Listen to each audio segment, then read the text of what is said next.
बिस्मिल्लाहिर्रहमानिर्रहीम। अस्सलाम वालेकुम नाजरीन, आप यूट्यूब चैनल देख रहे हैं। मैं इमरान खान हूँ। नाजरीन, पाकिस्तान में सुबह का वक्त हो गया है और सबसे बड़ी खबर है, मुज़ाकरात पाकिस्तान में हो रहे थे। इन मुज़ाकरात के ऊपर सब ने उम्मीद बांधी हुई थी कि खलीज के अंदर, खित्ते के अंदर जंगबंदी होने के बाद ये मुज़ाकरात नतीजा खेज़ होंगे और इन मुज़ाकरात के नतीजे में अमन आ जाएगा, दोबारा जंग नहीं होगी और जंगबंदी कायम रह सकेगी।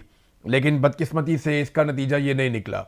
अमरीकी वफद पाकिस्तान में लगभग 21 घंटे तक रहा, को 15-16 घंटे उनके मुज़ाकरात होते रहे ईरानियों के साथ। 3 मराहिल में ये मुज़ाकरात हुए लेकिन इनका नतीजा ठीक नहीं निकला। अमरीकी नायब सदर JD वेंस ने पाकिस्तान टाइम के मुताबिक सुबह सुबह लगभग कोई 6 बजे के आसपास या इससे कुछ देर पहले एक प्रेस टॉक की और इस प्रेस टॉक में उन्होंने बात की सिर्फ अमरीकी मीडिया से। बाकी मीडिया को उन्होंने मौका नहीं दिया क्योंकि उनको आइडिया था कि बड़े अजीबोगरीब किस्म के सवालात आएंगे। और JD वेंस आते हैं, आकर खड़े होते हैं, अमेरिकन मीडिया को पहले बुलाया जाता है और वो 52 सेकंड तक सिर्फ अपनी बात कहते हैं। और 52 सेकंड के बाद वो कहते हैं जी किसी ने सवाल करना है तो कर लें। 3.5 पौने 4 मिनट के अंदर वो अपनी बात मुकम्मल करते हैं, अगले 3-4 मिनट के अंदर, और वो वहाँ से निकल जाते हैं।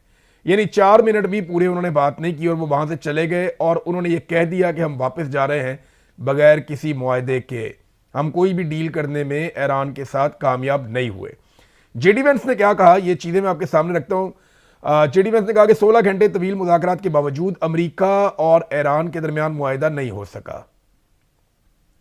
उन्होंने जो शुक्रिया अदा किया पाकिस्तान का, वो लगभग 20 सेकंड तक उन्होंने पाकिस्तान का शुक्रिया अदा किया। शहबाज शरीफ का और फील्ड मार्शल का नाम लेकर उन्होंने शुक्रिया अदा किया और कहा पाकिस्तान ने कोशिश की, बड़ी अच्छी बात है। और उन्होंने वाजे ये किया कि हम किसी किस्म का मुआहदा नहीं कर सके, हमने लचक दिखाई। जो इसकी तफसीलात हैं वो मैं आपके सामने रखता हूँ क्योंकि 4 मिनट में उन्होंने बहुत सारी बातें की हैं। जो सवालात हुए उनके जवाब उन्होंने दे दिए, लेकिन 2 ऐसे सवालात थे जिनके वो जवाब नहीं दे पाए या वो जवाब वो देकर गए नहीं। एक, पीछे से आवाज़ें भी दी गई कि जनाब आबनाए हुर्मुज़ का क्या बना, आबनाए हुर्मुज़ का क्या बना, आवाज़ दी गई, एक खातून सहाफ़ी की जानिब से जवाब नहीं मिला। दूसरा ये पूछा गया कि अगर टॉक्स ख़त्म हो गई हैं और आप किसी नतीजे पे नहीं पहुंचे तो क्या दोबारा जंग शुरू होने का खदशा है या दोबारा जंग शुरू हो जाएगी। इसका भी जवाब उन्होंने नहीं दिया और वो वहां से निकल गए। अच्छा, साथ ही ये भी नहीं बताया कि ये 2 हफ्ते की जो आर्जी जंगबंदी है, ये जंगबंदी अब मौजूद है या जंगबंदी मौजूद नहीं है, इसके बारे में भी उन्होंने कुछ नहीं कहा। JD वेंस ने एक सवाल के जवाब में कहा कि मुज़ाकरात के दौरान ईरान के मुंजमद असासों से मुतालिक बात हुई है, ताहम हम इस नुक्ते पर नहीं पहुंच सके जहां ईरान हमारी शराइत कबूल करता। JD वेंस ने दावा किया कि ईरान ने हमारी शराइत कबूल नहीं की, ईरान ने हमारी बात नहीं मानी। और साथ उन्होंने कहा कि हमने काफ़ी लचक दिखाई है। सदर ने हमें कहा था कि नेक नियति के साथ मुज़ाकरात में जाना है और मुआहदे के लिए अपनी बेहतरीन कोशिश करनी है, ये JD वेंस ने कहा। लेकिन अफसोस हुआ कि हम कोई पेशरफ्त नहीं कर सके।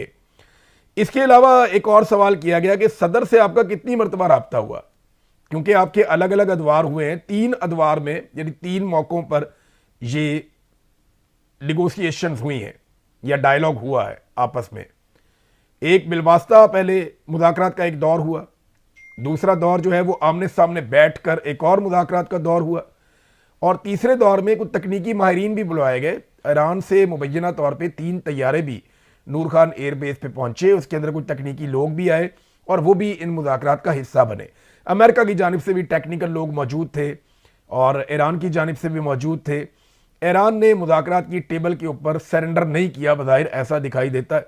ना उन्होंने मैदान में सरेंडर किया, ना उन्होंने मुज़ाकरात की टेबल के ऊपर सरेंडर किया, और ये क्लियर कर दिया अमरीकी नायब सदर ने कि मुज़ाकरात जो है वो कामयाब नहीं हुए। अच्छा, इसमें एक चीज़ उन्होंने जाते जाते, जो वाहिद एक उम्मीद है जो जाते जाते वो दिलाकर गए हैं JD वेंस, उन्होंने कहा जी हम इस तजवीज़ के साथ जा रहे हैं कि अफ़हाम तफ़हीम का तरीक़ाकार वज़ह किया जाए, देखना है कि ईरानी इसे कबूल करते हैं या कबूल नहीं करते। उन्होंने कहा कि 1 दर्जन मरतबा डोनाल्ड ट्रंप से हमारा लगभग राब्ता हुआ है, हम लगातार 21 घंटों से उनके साथ राब्ते में थे। हमने एडमिरल कूपर से, मार्को रूबियो से और पीट हेग्सेट से और पूरी नेशनल सिक्योरिटी टीम से भी राब्ता किया, बार बार राब्ता किया। हम नेक नियति के साथ मुज़ाकरात कर रहे थे और हमने अपनी हतमी और बेहतरीन पेशकश या अपनी ऑफ़र, जो हमारी बेहतरीन ऑफ़र है, वो हमने ईरान के सामने रख दी है देखना है कि ईरानी इसे कबूल करते हैं और नहीं करते, तो हम फिलहाल बगैर किसी डील के वापस जा रहे हैं। पाकिस्तान ने एक मुतालबा किया था और तजवीज़ सामने रखी थी अमरीकी वफद के और ईरानी वफद के। पाकिस्तान ने कहा था कि आप 2 बजे दोबारा मुज़ाकरात में बैठ जाएं, यानी मुज़ाकरात का एक दौर और कर लें और एतवार के दिन 2 बजे दोबारा मुज़ाकरात कर लें। इसके ऊपर कुछ इत्तफाक राय हुआ भी था, लेकिन उसके बाद क्योंकि लगातार राब्ते में थे जेडी वेंस अमेरिका में, तो शायद अमेरिका से उन्हें ये इंस्ट्रक्शन आई कि ठीक है आप लोग वापस आ जाएं और इस मामले को यहीं पे रोक दें। इससे पहले डोनाल्ड ट्रंप ने एक स्टेटमेंट दिया था।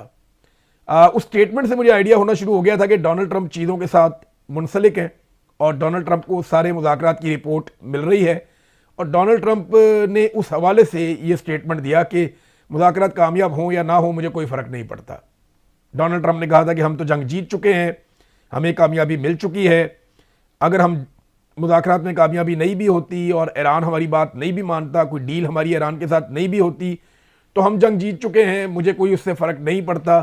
और डोनाल्ड ट्रंप ने एक और भी वहाँ पे दावा किया। डोनाल्ड ट्रंप ने कहा कि आपने हुर्मुज़ में तो हमारे अमेरिका के बहरी जो जंगी जहाज़ हैं वो मौजूद हैं और वो वहाँ पे बाकी ममालिक के लिए जो वहाँ से अपना तेल लेकर जाते हैं उनके लिए वहाँ से बारूदी सुरंगों को साफ कर रहे हैं पानी में से।